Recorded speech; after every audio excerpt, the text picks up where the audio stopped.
आज की क्लास में आ रहे हैं बच्चों numericals chapter number 11 work and energy. तो इससे पहले बच्चों आपको मैं ये चैप्टर नंबर 11 क्लास 9 का ना मैं पूरा कंप्लीट करा चुका हूँ, जो कि उसमें मैंने आपको पूरा चैप्टर दो वीडियो में कवर कराया था, वीडियो पार्ट 1 पार्ट 2 में। तो जिन बच्चों ने वो वीडियो ना देखी हो पहले उसको देखना, देन इस वीडियो पे आना बच्चों।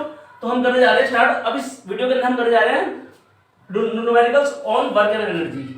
ठीक है बच्चों, तो स्टार्ट करते हैं। चलो बच्चों, सबसे पहले बच्चों हम इसमें हमें एक फॉर्मूला आपको याद रखना पड़ेगा, वर्क डन का फॉर्मूला। बच्चों वर्क डन का फॉर्मूला क्या होता है बच्चों? एक बात, फोर्स मल्टीप्लाई बाय डिस्प्लेसमेंट।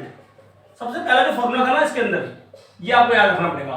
कोई भी वर्क डन का माना जाता है बच्चों जब आप किसी भी ऑब्जेक्ट के ऊपर फोर्स लगाओ और वो फोर्स की डायरेक्शन में क्या करे, वो थोड़ा सा डिस्प्लेसमेंट करे। मतलब कि वर्क डन को हम W से शो करते हैं, फोर्स को F से शो करते हैं और डिस्प्लेसमेंट को हम S से शो करते हैं। तो जो पहला फॉर्मूला था ना इसके अंदर आपको ये वाला याद रखना है बच्चों। तो इसी के बेस पे हम क्वेश्चन करने जा रहे हैं बच्चों। पहला, a force of 7 Newton act on an object. एक ऑब्जेक्ट के ऊपर 7 न्यूटन का फोर्स लगाया गया। इसका मतलब इस क्वेश्चन में फोर्स कितना दे रखा है? 7 newton. The displacement is 8 metre in the direction of the force. मतलब जब हमने इसके ऊपर 7 न्यूटन फोर्स लगाया तो उस ऑब्जेक्ट ने कितने मीटर आगे बढ़ी? वो 8 मीटर। मतलब उसका डिस्प्लेसमेंट हुआ 8 मीटर। तो हमें बताना है कि what is the work done. हमें निकालना है W। इस क्वेश्चन में हमें क्या निकालना है? W। तो बच्चों मैंने अभी आपको बताया था कि वर्क डन का फॉर्मूला क्या होता है? Force multiply by displacement.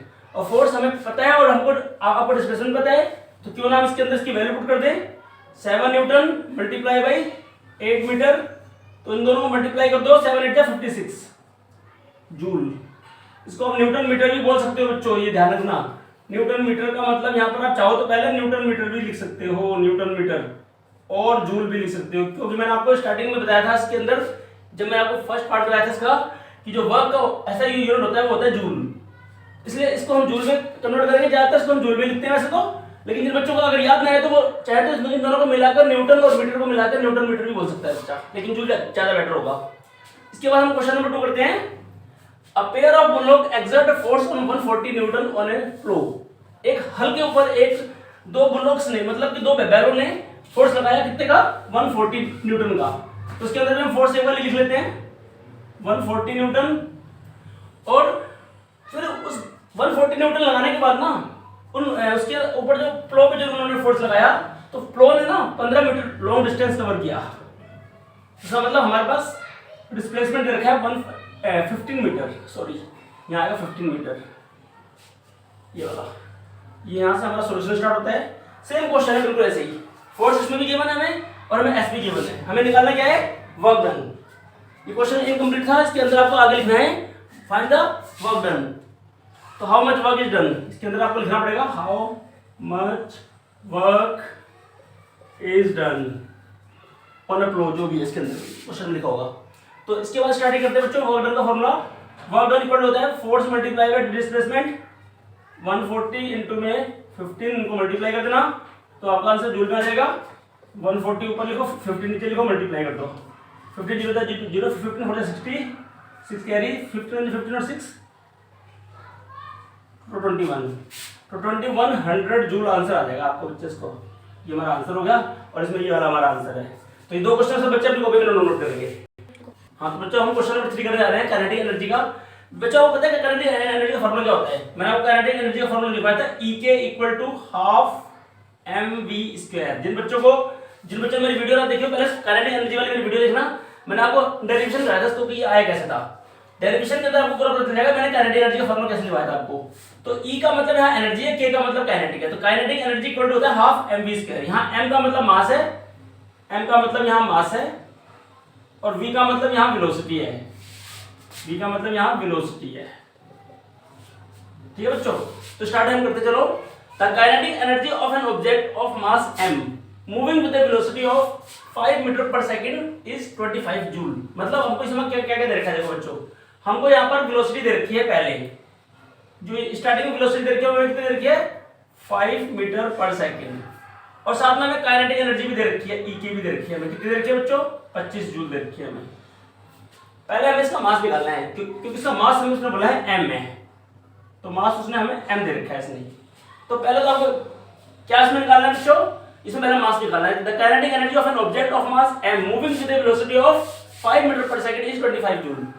एक m मास वाली वस्तु जो है वो किस वेलोसिटी से चल रही है, इस वेलोसिटी से चल रही है, और काइनेटिक एनर्जी कितनी लगी, 25 जूल लगी। तो आपको बताना है उस ऑब्जेक्ट का मास कितना होगा। तो स्टार्टिंग करते हैं बच्चों। सबसे पहले आपको जो फॉर्मूला पता है वो लिख लो, E के इक्वल टू हाफ mv²। ये होता है फॉर्मूला बच्चों। अब आपको पता है कि E के कितना है, E के 25 जूल, तो यहाँ 25 जूल इसके नीचे लिख लो। काइनेटिक एनर्जी के नीचे 25 जूल आएगा, हाफ के नीचे हाफ आएगा। m हमें पता नहीं है, वेलोसिटी पता है हमें। वेलोसिटी कितने पता है बच्चों यहाँ पर, 5 मीटर पर सेकंड।